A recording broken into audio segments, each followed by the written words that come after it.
जैसे कि हमने पढ़ा है कि वर्तमान दौर में मिलावटी भोजन का प्रचलन अधिक है। मिलावटी भोज्य पदार्थ के सेवन से व्यक्ति के स्वास्थ्य पर नेगेटिव प्रभाव पड़ता है। खाद्य पदार्थों में मिलावट इतनी चतुराई से की जाती है कि आसानी से उसे हम पहचान नहीं सकते। सामान को ध्यानपूर्वक चुनने और सावधानीपूर्वक चीज़ों का इस्तेमाल करने से हमें मिलावटी खाद्य पदार्थों के दुष्प्रभावों से बच सकते हैं। स्वस्थ जीवन हेतु मिलावटी खाद्य पदार्थ की पहचान करना बहुत जरूरी है। यह पहचान घरेलू स्तर पर गृहिणी द्वारा, व्यावसायिक स्तर पर विशेषज्ञों द्वारा की जाती है।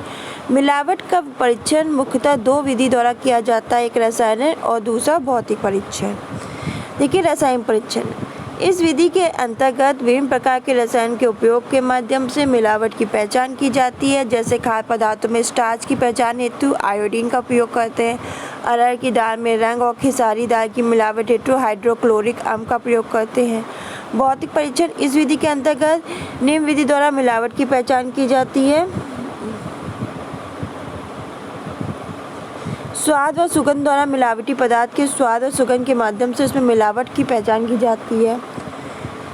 जैसे लौंग से तेल निकालने के उपरांत लौंग का स्वाद, तासीर व सुगंध असली लौंग से भिन्न होती है। निरीक्षण द्वारा खाद्य पदार्थ में व्याप्त मिलावट को देखने मात्र से पहचाना जा सकता है। जैसे चावल और गेहूं में कंकर, धूल, मिट्टी, चूहे या कीड़े के मल आदि की पहचान कर उसे हटाना। पानी में घोलकर खाद्य पदार्थों में व्याप्त धूल, कंकर, चौक, पाउडर, रंग आदि को पानी में घोलकर पहचाना जाता है। जल में घुलनशील होने पर गंदगी पानी की सतह से एकत्रित हो जाती है। माइक्रोस्कोप द्वारा तो खाद्य पदार्थ में उपस्थित धूल, कण व अन्य गंदगी आदि जो मात्र आंखों से देखने में पहचानी नहीं जाती हैं, इस प्रकार की मिलावट की पहचान हेतु इस यंत्र का प्रयोग करते हैं। वार्टिंग पेपर इस पेपर के प्रयोग से मुख्यतः कोलतार रंगों की पहचान की जाती है। चाय की पत्ती में कोलतार रंगों की मिलावट के परीक्षण हेतु वार्टिंग पेपर का प्रयोग किया जाता है। खाद्य पदार्थों में मिलावट परीक्षण के उपाय तो दूध, इसमें मिलावट डिटर्जेंट पाउडर, यूरिया, वनस्पति घी। तो 5 से 10 मिलीलीटर मिलावटी दूध को 10 मिलीलीटर पानी में मिलाएं और पानी में झाग उत्पन्न होने वाले मिलावट की पुष्टि होती है। यूरिया 5 मिलीलीटर मिलावटी दूध के साथ आधा चम्मच सोयाबीन दाल, अरहर की दाल को पीसकर एक टेस्ट ट्यूब में साथ मिलाकर हिलाएं। इसके उपरांत उसमें लाल लिटमस पेपर डालिए। ये लाल लिटमस पेपर नीले रंग में परिवर्तित हो तो उस दूध में यूरिया की मिलावट सिद्ध होती है। वनस्पति घी एक टेस्ट ट्यूब में 3 मिलीलीटर दूध को 10 मिलीलीटर हाइड्रोक्लोरिक अम्ल के साथ मिलाएं। यदि 5 में लाल रंग उत्पन्न हो तो दूध में वनस्पति घी उपस्थित होता है।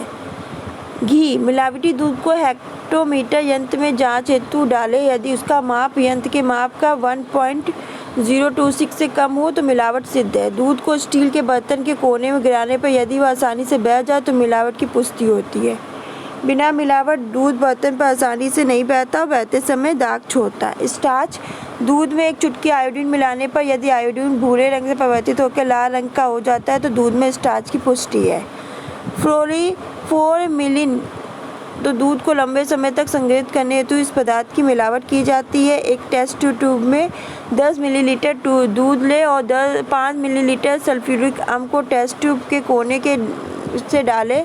इस मिश्रण को हिलाएं नहीं। दोनों द्रव्यों के मिलने के स्थान पर नीली बैंगनी रंग की रिंग उत्पन्न होने पर मिलावट की पुष्टि होती है। क्रमित दूध का स्वाद कड़वा होता है, उसे हाथ में मलने पर झाग बनता है। इस प्रकार से मिलावटी दूध को गर्म करने पर उसका रंग बदलकर पीला हो जाता है। ग्लूकोज या दूध में प्राकृतिक रूप से उपस्थित नहीं होता। यदि यूरेज की स्ट्रिप में इसकी पुष्टि होती है तो दूध में ग्लूकोज की मिलावट सिद्ध होती है।